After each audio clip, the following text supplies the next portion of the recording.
Like many Unitarian Universalists, the braid of my spirituality is made up of many strands. For me, one strand of belief originates in the far north, Scandinavia, Norway, and Iceland. I find the old myths and folklore compelling and resonant, touching a deep thread of spirit within me. One of the things I love about Norse mythology is the way spirit and sentience exist in so much of the world around us. In the folklore and surviving texts, we encounter a group of beings called Landvatir, land spirits. Some of them can be quite large, the spirit of an entire lake or mountain, for instance. But they can also be quite small and local, spirits that coexist with us on the little patches of land we live on right now.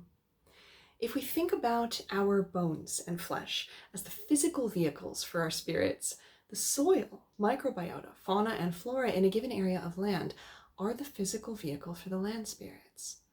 And when we begin to see the land we live on, our little chunk of earth, as part of someone's body, we begin to make different choices in terms of how we behave toward it. I was already trying to form friendly relationships with the land spirits where I live when the pandemic struck. I began to expand my garden during physical isolation, as many of us did. I started exploring permaculture, a form of gardening that returns fertility to the soil and aspires to grow food while improving the local ecosystem on every level. As my garden projects unfolded, I watched the pollinators and wildlife begin to turn up more at home. And just to clarify, I don't live in a bucolic country setting. I live within the city district of Hagerstown on a small plot of land near a busy road. There are bright streetlights, electric cables overhead, road noise, the works.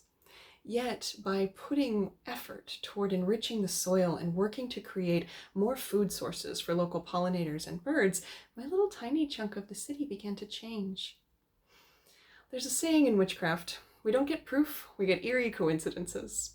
This past year, I added 3 pollinator gardens planted with Maryland native flowers that specifically support our native species of butterflies and bees.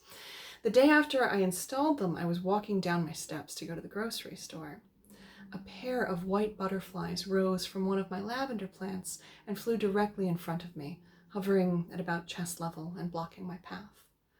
And I said, "Oh, do you like the new pollinator beds?" They flew up to face level, doing a little aerial ballet around each other, hovered there for a moment, and then flew off.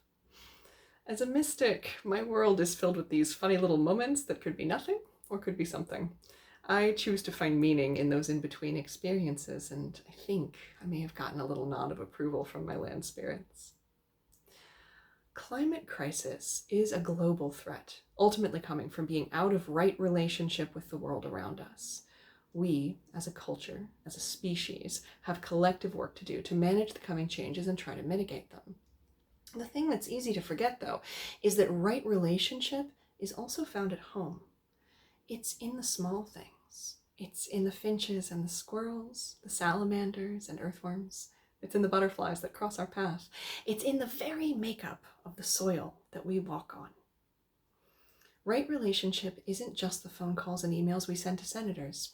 It's remembering that the land around us has a spirit and a body that can be cared for, fed, protected, and loved.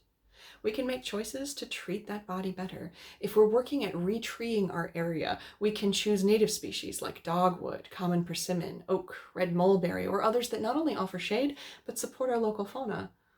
We can push back against the outdated model of green grass lawns and choose to plant nutrient aggregators like clover that not only involve less mowing, but return nutrients to the soil rather than strip it. We can work to be in right relationship. We can respect the body of the land where we live. We can listen with open hearts and minds. We can remember that the land beneath us and around us is inspirited, just as we are. And if we're lucky, we might even experience some eerie coincidences.